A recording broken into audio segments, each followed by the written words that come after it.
इस वक्त हम माता सबरी के नाम से प्रसिद्ध सिवरी नारायण मंदिर के मुख्य द्वार पर खड़े हैं। यह उन पौराणिक तीर्थ स्थलों में से एक है जिसका संबंध रामायण काल से जुड़ा हुआ है। इसे गुप्त धाम एवं छत्तीसगढ़ का जगन्नाथपुरी भी कहा जाता है। यह त्रिवेणी संगम पर स्थित होने के कारण काफ़ी प्रसिद्ध है और यहाँ पर शाही स्नान करने के लिए भी बहुत दूर दूर से लोग आते हैं। भगवान राम के वनवास काल के दौरान इस क्षेत्र में माता सबरी से मुलाकात हुई, जहां पर भगवान राम ने सबरी के जूठे बेर बड़े प्रेम सहित ग्रहण किए थे और इसी कारण इस क्षेत्र का नाम सबरी नारायण पड़ा, जिसे बाद में सिवरी नारायण के नाम से भी जाना जाता है।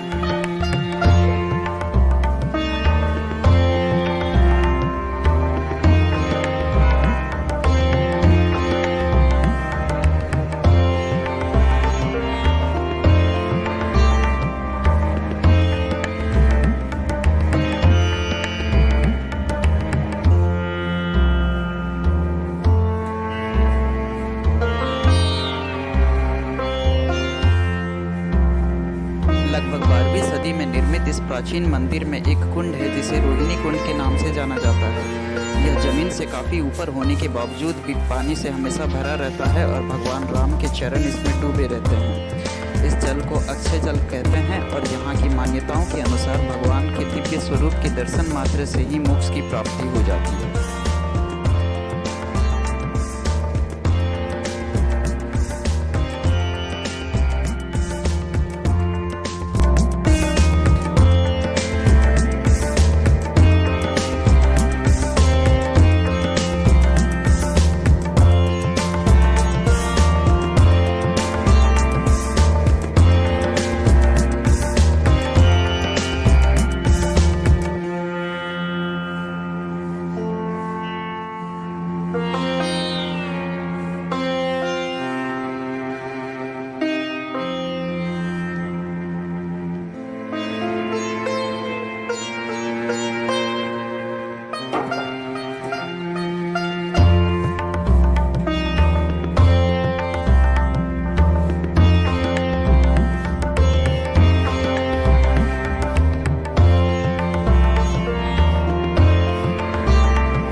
बारहवीं शताब्दी में निर्मित यह मंदिर नर नारायण मंदिर के ठीक सामने है। गर्भगृह में भगवान के पैर के पास जिस स्त्री का चित्रांकन किया गया है वह भक्त माता सबरी की प्रतिमा है।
उनके पिता राजा सबर उनका विवाह करवाना चाहते थे, जो सबरी को बिल्कुल भी पसंद नहीं आया और इसी कारण वह एक दिन अपने घर का त्याग करके भगवान को खोजने के लिए वन की ओर निकल पड़ी। पंपा नामक एक सरोवर के पास पहुंचते ही उन्हें मतंग मुनि का आश्रम दिखा। ऋषि ने अपने दिव्य दृष्टि से सबरी को विष्णु का भक्त जानकर उन्हें अपने आश्रम में शरण दी। भगवान राम वनवास काल के दौरान जब चित्रकूट में थे, उसी दौरान मतंग ऋषि ने अपने देह का त्याग किया। सबरी के परम तेजस्वी होने के कारण मतंग ऋषि ने अपनी सारी जिम्मेदारी सबरी को सौंपी और अपने अंतिम शब्दों में कहा कि भगवान विष्णु का अवतार मानव रूप में अयोध्या के दशरथ के पुत्र श्री राम के रूप में हुआ है। उन्होंने ये भी कहा कि वनवास काल के दौरान अगर श्री राम इस आश्रम में आए तो अपनी पूरी श्रद्धा से उनकी सेवा करना, इससे मोक्ष की प्राप्ति होगी। गुरु की आज्ञा अनुसार सबरी को पूरा भरोसा था कि श्री राम जरूर आएंगे और इसीलिए वह प्रत्येक दिन मीठे मीठे फलों की व्यवस्था करती थी। कई वर्ष उपरांत जब भगवान राम माता सीता की खोज में वन वन भटकते हुए साधारण मानव के रूप में माता सबरी के आश्रम पहुँचे, तब अपनी शक्ति के द्वारा माता सबरी ने प्रभु को पहचान लिया और उनके चरणों में लिपट कर रोने लगी। भगवान को भूख लगी होगी कह के वह फल खिलाने के लिए लाती है, मगर उस समय उनके पास सिर्फ पैर रहते हैं। तभी अचानक उन्हें विचार आता है कि यह पैर कहीं खट्टे न हो और बड़े सहज भाव से मीठे पैर चयन करने के उद्देश्य से पैर को चक चक कर मीठे मीठे पैर प्रभु को अपने हाथों से खिलाती है। प्रभु उसके निश्चल प्रेम भाव को देखकर फल ग्रहण करते हैं और उनके आंखों से आंसुओं की धारा निकलने लगती है। भगवान राम आशीर्वाद स्वरूप नव प्रकार के भक्ति मार्ग सबरी को प्रदान करते हैं। यह नव प्रकार की भक्ति मोक्ष का मार्ग भी कहा जाता है। सबरी इस ज्ञान को पाकर बहुत ही खुश हो जाती है। मुख्य मंदिर के कुछ कदम की दूरी पर ही पुरी के जगन्नाथ मंदिर के समान एक दूसरे मंदिर का निर्माण सन 1927 में किया गया था। यहाँ पर रथ यात्रा बड़े ही हर्ष और उल्लास के साथ में मनाया जाता है, जिसमें भगवान को रथ खींचने के लिए लोग दूर दूर से आते हैं। इसे भगवान जगन्नाथ का मूल निवास माना गया है।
आज भी छत्तीसगढ़ में सरवर अथवा सबर जनजाति के लोग रहते हैं, जो माता सबरी को अपने वंशज मानते हैं और उनकी पूजा अर्चना करते हैं।